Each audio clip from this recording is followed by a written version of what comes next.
कल हमने जिस टॉपिक को कवर करने की कोशिश किया था उसमें उसके अंतर्गत हम जब देखते हैं कि भारतीय सभ्यता संस्कृति में परफॉर्मिंग संगीत कला के विभिन्न स्वरूप के अंतर्गत हमारा कुछ फॉर्मेट का पॉइंट छूट गया था जिसे आज हम डिस्कस करने की कोशिश करेंगे। इसके अंतर्गत हम उस पॉइंट को देखेंगे कि भारतीय संगीत कला का विकृत स्वरूप विभिन्न कालखंड में तथा तथा इसमें हम लोग कुछ शब्दावलियों को देखेंगे संगीत के संदर्भ में।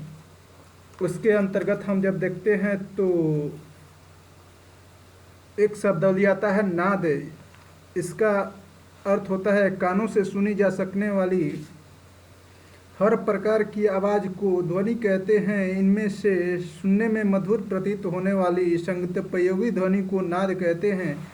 तथा उसके बाद हम प्रचलित ठाट को जानने की कोशिश करेंगे। इसके अंतर्गत स्वरों का वह समूह जो राग निर्माण करता है वह थाट कहलाता है।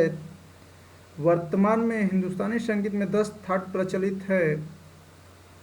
कल्याण थाट, बिलावल थाट, खमाज थाट, भैरव थाट, पूर्वी थाट, माखा थाट, काफी थाट, असावरी थाट, भैरवी थाट तथा तोड़ी थाट। इसके बाद हम देखेंगे कि कैसे कैसे संगीत जो संगीत के श्रेणी में या संगीत का गायन करते हैं उनके बारे में जानेंगे। गायक से तात्पर्य है जो व्यक्ति गुरु परंपरा से शिक्षण प्राप्त कर उसे अपनी बुद्धि के अनुरूप विकसित करता है, उसे हम गायक कहते हैं। तथा इसके बाद हम नायक से तात्पर्य जो अपने से पूर्व समय तथा वर्तमान काल के संगीत का ज्ञाता हो तथा गुरु परंपरा से प्राप्त मूल सूचनाओं को उसी प्रकार सुनाए, उसे नायक कहा जाता है। पंडित से तात्पर्य जिन्हें संगीत शास्त्र का पूर्ण ज्ञान होता है तथा क्रियात्मक ज्ञान साधारण होता है, उसे पंडित कहते हैं। तथा उसके बाद हम देखते हैं कि अताई गायक के संदर्भ में जो नियमित तथा संगीत साधना न कर केवल इधर उधर से सुनकर तथा नकल करके गायन करता है, उसे अताई गायक कहा जाता है। शास्त्रकार जो संगीत के संपूर्ण पक्षों का शास्त्रीय ज्ञान रखता हो तथा जिसने अपने मौलिक विचारों में संगीत शास्त्र में योगदान दिया हो, उसे शास्त्रकार कहा जाता है। तथा संगीत शिक्षक के संदर्भ में जो विद्यार्थी को उनकी योग्यता के अनुसार सरलता पूर्वक संगीत का ज्ञान प्रदान कर सके, उसे संगीत शिक्षक कहा जाता है। अब हम देखेंगे कि कैसे भारतीय संगीत कला का विकृत स्वरूप विभिन्न कालखंड में है। इसके अंतर्गत देखते हैं कि प्राचीन काल में हास्य रस, विभत्स रस तथा एवं श्रृंगार रस के माध्यम से संगीत का विकृत स्वरूप हमें देखने को मिलता है। श्रृंगार रस के अंतर्गत नारी की सुंदरता का वर्णन या नारी का स्त्री पुरुष मिलन के संदर्भ में श्रृंगार रस के माध्यम से इसका संगीत कला के रूप में वर्णन मिलता है। तथा इन्हीं सब चीज़ों को अगर बढ़ा चढ़ाकर कहा जाए तो यह विभत्स रूप लेता है, अर्थात नारी की सुंदरता या स्त्री पुरुष मिलन के बारे में और बढ़ा चढ़ाकर संगीत के माध्यम से कहा जाए, उसे विभत्स रूप कहा जाता है। तथा इसी नारी स्त्री पुरुष की मिलन या नारी के बारे में वर्णन को मजाकिया ढंग या हास्य रस के संदर्भ में संगीत के माध्यम से अगर रखा जाता है तो यह भी विकृत स्वरूप संगीत का कहा जा सकता है। तथा लेकिन यहाँ पर एक बात देखने को जरूर मिलता है कि ये अप्रत्यक्ष रूप से किसी संगीत कला का गायन होता था, न कि प्रत्यक्ष रूप से किसी भी बात को कह दिया जाता था। जैसे सीताराम का मिलन अशोक वाटिका में, इसका वर्णन कई सारे संगीतों में मिलता है, वो भी अप्रत्यक्ष रूप से, न कि डायरेक्टली कोई बातें कह देने की बात यहाँ नहीं मिलती है। वहाँ पर शिवजी का विवाह गीत के संदर्भ में भी हम लोग देखते हैं कि यही शब्द देखने को मिलता है। लेकिन शिव जी के विवाह में शिव जी को बहुत सारी गालियाँ सुनने को मिलती हैं, वो लोकगीत के माध्यम से यह भी हमें देखने को मिलता है, यह भी विकृत स्वरूप में आ सकता है। तथा इंद्रलोक में मेनका, रंभा और श्री द्वारा विकृत स्वरूप के गाने पर नृत्य प्रस्तुत करना, ये किवंदित है, भी विकृत स्वरूप में आ जाता है। तथा सम्मोहन गीत भी इस में आ जाएगा। वहीं मध्यकाल में हम संगीत का विकृत स्वरूप के अंतर्गत जब देखते हैं तो मध्यकाल में मुगलों मुस्लिमों द्वारा भारत में हरम तथा वेश्यालय तथा कोठा का प्रचलन शुरू किया गया, क्योंकि जहाँ भी ये युद्ध लड़ते थे ये लोग स्त्रियों को वहाँ से उठा लेते थे। युद्ध जीतने के बाद वहाँ की स्त्रियों को उठा लेते थे तथा सुंदर स्त्रियों को हरम तथा वेश्यालय तथा अपने भोग विलास की वस्तु समझकर इन्हें अपने साथ रखते थे। और इन्हीं द्वारा ये लोग मुजरा गीत या अन्य विकृत संगीत का प्रस्तुतिकरण करवाते थे तथा अपना मनोरंजन कराते थे। तथा मनोरंजन के श्रेणी में मुगलों में राजा से लेकर उनके परिवार, कुल परिवार के लोग तथा उनके जितने भी कर्मचारी या सैनिक होते थे या उनके जितने भी काम विभाग होते थे, ये सभी लोग स्त्रियों से ये संगीत या मुजरा वगैरह सुनते थे और प्रसन्नचित होते थे। तथा इसमें कई सारी नृत्यांगनाओं का नाम आता है, जैसे कि अनारकली तथा बाई के श्रेणी में बहुत सारी आ जाती हैं, जिनसे ये लोग अपना मनोरंजन कराते थे। तथा आधुनिक काल के संदर्भ में जब हम देखते हैं तो बॉलीवुड संघ के अंतर्गत हम जब देखते हैं तो कई सारे गाने हमें देखने को मिलते हैं, जैसे सुरैया जी ने गाया था, कजरा मोहब्बत वाला अखियों में ऐसा डाला, कजरे ने ले ली मेरी जान, हाय मैं तुझ पे कुर्बान। तथा उसके बाद फूल तुम्हें भेजा है खत में, फूल नहीं मेरा दिल है। तथा उसके बाद हम देखते हैं, ठहरे हुए पानी में कंकड़ न मार सावरे, हलचल सी मच जाएगी सावरे मेरे यार। तथा उसके बाद हम देखते हैं कि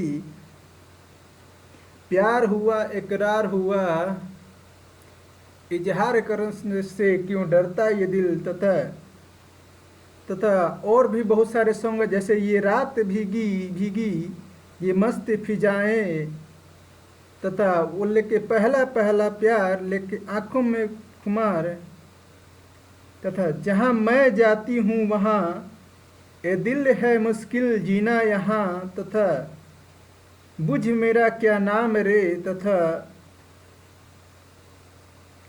आजा सनम मधुर, तथा उसके बाद आँखों ही आँखों में, तथा ए दिल मुझे बता, वो लिख के उसके बाद कहीं पे निगाहें कहीं पे निशाना, तथा रसिक बलमा से दिल क्यों लगाऊं, तथा उसके बाद ओ टिमका टिमका उस पार सजन।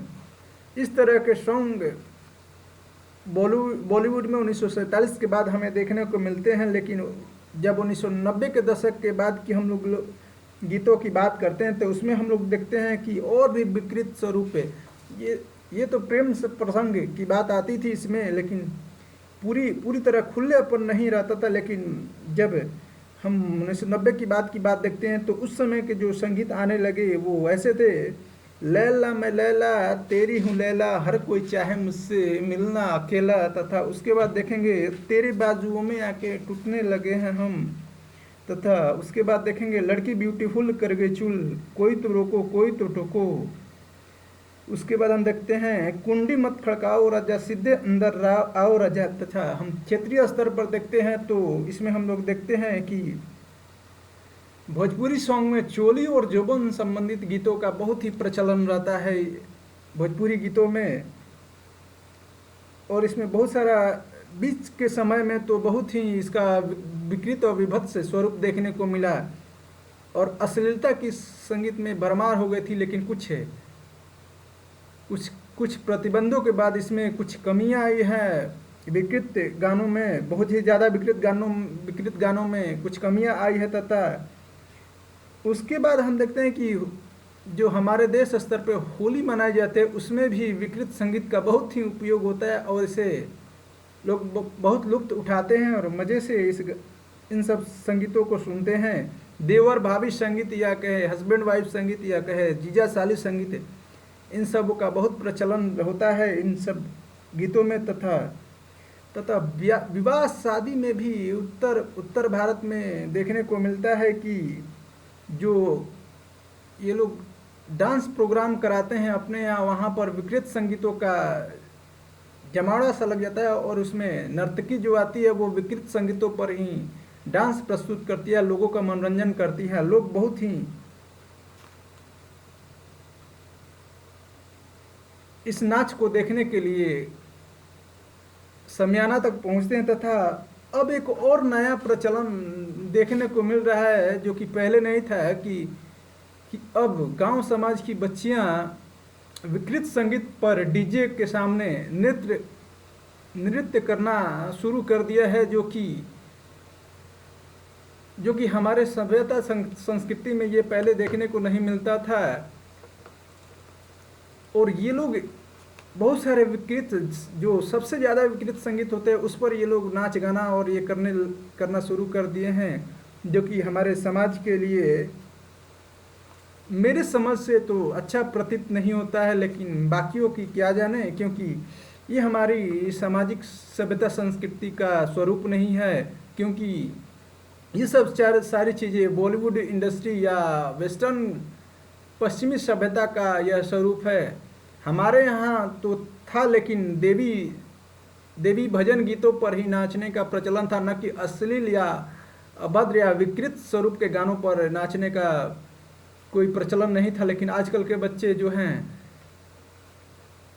विकृत संगीतों पर भी गाना नाचना शुरू कर दिए हैं। तथा हमने जो अभी तक के 1 घंटे कम से कम 50 मिनट के जो टॉपिक डिस्कशन संगीत कला के संदर्भ में किया है, ये लगभग अगर टीचिंग की दृष्टि से अगर हम आपसे डिस्कस करना चाहते तो कम से कम ये 7 घंटे तक इस टॉपिक को लेकर जा सकते थे, लेकिन इसे कम समय में और मेरे पास से भी समय की कमी होती है, जिसके कारण मैं इसको कम से कम 1 घंटा 50 मिनट में इसे संगीत कला को रखने का कोशिश किया हूँ।